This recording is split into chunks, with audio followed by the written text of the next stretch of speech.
যাজ্ঞসিনী খুলছে শাড়ি, টানছে ধরে দুঃশাসন। দায় ছিল যার গর্জে ওঠার, নিচু মাথায় সে পাঁচজন। দুর্যোধনের নগ্ন উরু ইঙ্গিতে তার ধর্ষকাম। হস্তিনাপুর দেখছে বসে ধ্বস্ত হতে তার সুনাম। অন্ধ রাজা সিংহাসনে, আর্ত চেঁচান বৌমা তার। নিজের দলের নির্যাতনে সব রাজা হন নির্বিকার। কর্ণ বসে হাসছে হাহা, রাজার দ্বারের লোক তো সে। শর্তবিহীন সমর্থনে তাবৎ আরাম সুখ বসে। ভীষ্ম দ্রোণ কৃপ নীরব, সরকারি লোক হাজার হোক। রাজার কথাই তোমার কথা, তুমি যখন রাজার লোক। খলশকনে দেখছে সবই, বস্তু তো সে ধ্বংস চায়। ঘরের মাটি লাল হয়ে যাক দেশ বিভাগের যন্ত্রণায়।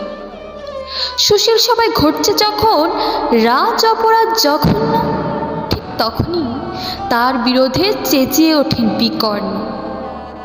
বিকর্ণ নন কেউ কেটালো 100 ভাইয়ের একজনা। তেমন করে এর আগে কেউ তার কথাটাই জানত না।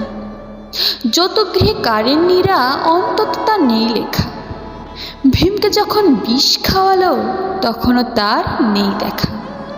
কিন্তু যখন প্রকাশ্যেতেই কাটছে নারীর আব্রুকেও, স্তব্ধ জীবের চুপ সাগরে বিকর্ণ হন একলা ঢেউ।